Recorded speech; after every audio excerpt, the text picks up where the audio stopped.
I think one of the reasons why IAG is doing well is because both British Airways and Iberia, before we concluded the merger, pursued significant restructuring efforts on their own part. So when we've looked at this merger, we've identified significant synergies that are available, but we've reinforced the need for both of the operating companies to continue to pursue efficiency programs. Because my own view is that you can never do enough. You can never say you've done as much as you can when it comes to improving the efficiency of your organisation. So I think we're benefiting now from a lot of work that went on in both BA and Iberia in the 12, 18, 24 months before we merged the two companies, and further benefiting from the fact that we've been able to deliver some synergies quickly, which has given us confidence about the targets that we've set for the business.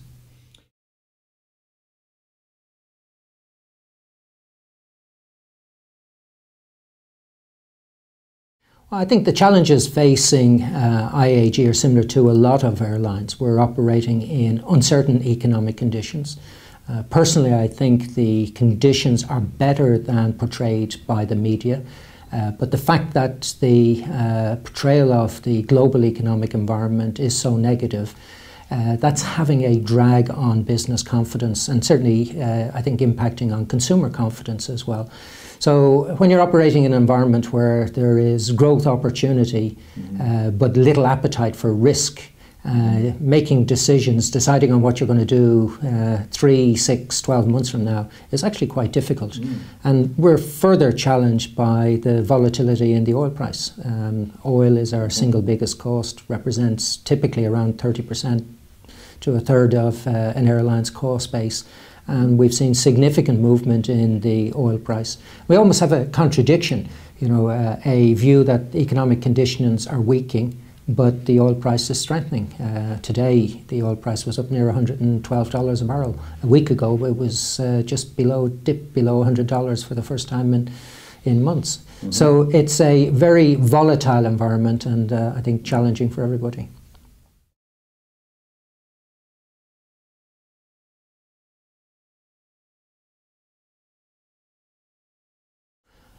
Personally, I'm very optimistic that we can manage it. I'm not a scientist, but I believe in the science of global warming. I have been convinced that CO2 is bad for the environment, and therefore anything we can do to address our CO2 ultimately will have a beneficial impact on the environment. The airline industry represents globally about 2% of man-made CO2. The problem we face is that we are growing, and as of today we've yet to develop an alternative to kerosene. So we're dependent on carbon-based fuel for the near term. There's a lot of work going on to develop a sustainable biojet. This is a biojet that will not impact or challenge food prices or land use or water use. I'm very optimistic actually that we will succeed. So I think the industry is determined to acknowledge and address its environmental impact while recognising that we face significant challenges, greater than most industry, because of our dependency on kerosene in the short to medium term.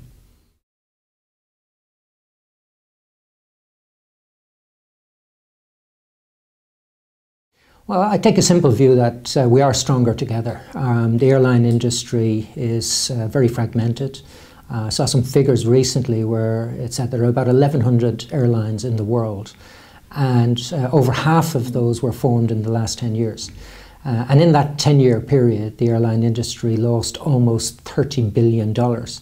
So we've got a situation where financially the industry is not sustainable. There's a challenge to our sustainability on an environmental front as well. So we've got to address a number of these fundamental challenges. And I believe consolidation is one of the answers to the structural problems that the airline industry faces. So consolidation is beneficial. We're seeing some good examples of it within the industry today, better than we have historically witnessed. And I believe that pace of consolidation is going to accelerate. So IAG is well placed to participate in future consolidation, and we would hope actually to play a leading role in the further consolidation of the industry.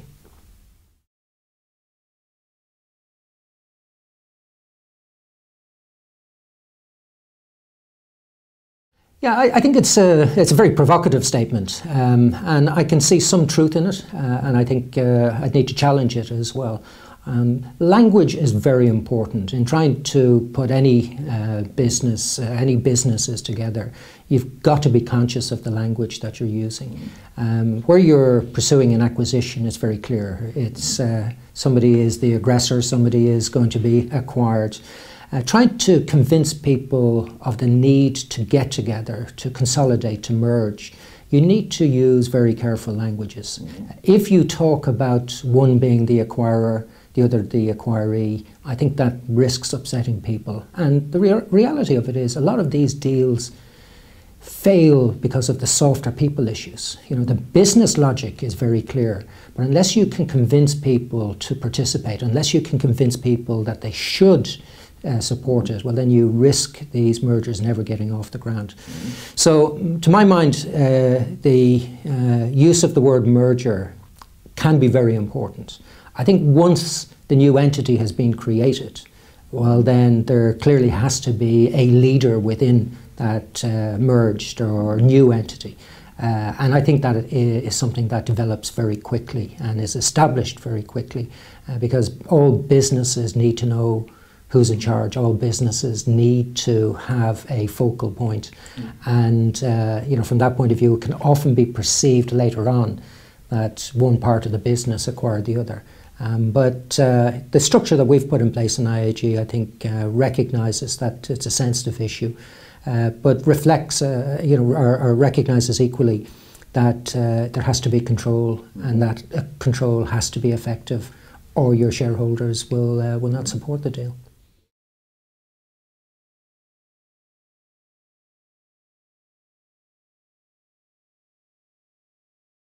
Well, to my mind, leadership is about doing things that are often very difficult. It's not about being popular.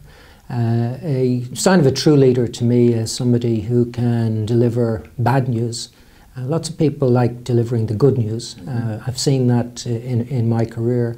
But a true leader needs to be able to, you know, stand in front of their people and address them when times are difficult.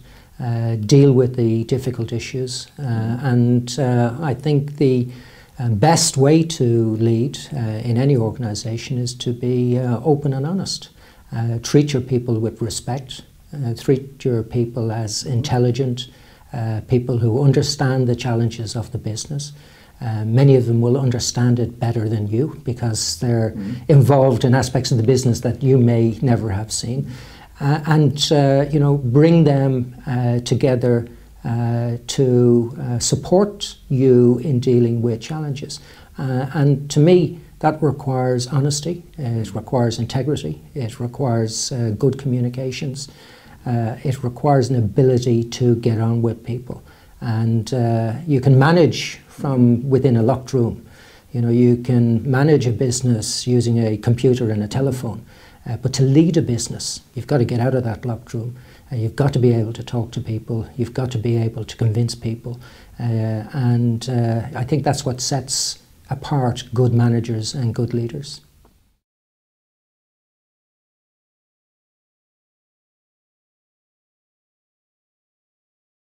Well, you know, the great thing about being a CEO is, you know, no 2 days are ever the same. The variety is incredible. And it depends on the circumstances. You know, a CEO is often the face of an organisation, has to deal with both internal and external issues. You know, dealing with various stakeholders, shareholders, suppliers, employees, colleagues. So it's quite a challenging but you know, fascinating position to be in.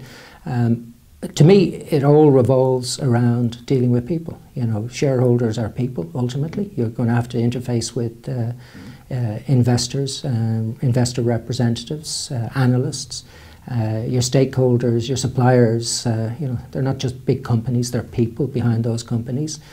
Your customers are people, the colleagues in the business. So to me, the role of a CEO, to a large degree, involves being able to deal effectively with people at different levels, in different organisations, on a variety of issues, and that's a fascinating challenge, and one that I certainly enjoy doing.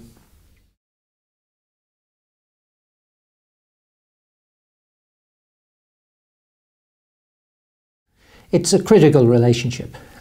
I was once told by a chairman, not my chairman, but a chairman of another organisation, that the only thing a chairman had to do was wake up every morning and ask himself, was today the day I need to get a new CEO?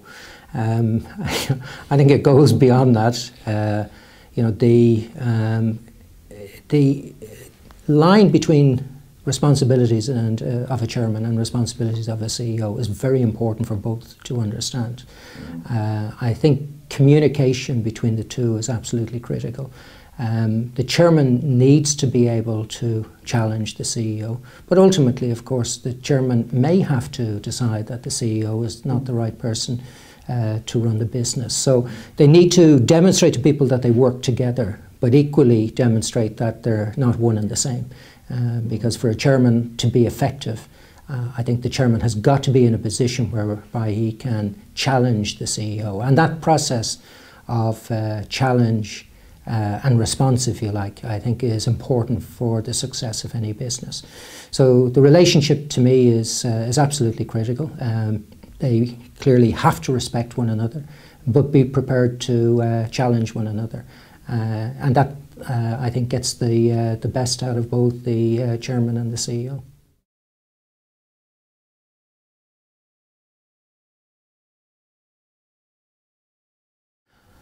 My advice really is to be prepared to take risks. You should not be afraid of failure. I've seen a lot of people in business who have never encountered failure because they've never stretched themselves far enough. So you will never know your true potential until you've pushed yourself so far that you've made a mistake. And you should not be afraid to make mistakes. Mistakes can be incredibly powerful provided you learn from them. I think the key issue is don't make the same mistake twice, or don't keep making the same mistake. But for people to succeed, for people to really challenge themselves, they've got to be prepared to suffer. They've got to be prepared to experience failure. And that's something that a lot of people don't enjoy. And it's something that a lot of people are very fearful of. And quite honestly, I don't understand that, because more often than not, the penalty for failure is not huge. You can recover from failure. In fact, you can be much stronger as a result of experiencing a mistake or experiencing a failure in your business, so long as you're prepared to pick yourself up, learn from it, and do better the next time round. And I think true entrepreneurs have probably had, or great entrepreneurs have probably had to taste failure more often than they've had to taste success. So don't be afraid of it. Seize the opportunity. Be prepared to take calculated risks. Not to be reckless, but calculated risks, and be prepared to taste that very bitter taste of failure, but learn from it. Learn from it and make yourself better as a result. Thank you very much, Ray. Thank you.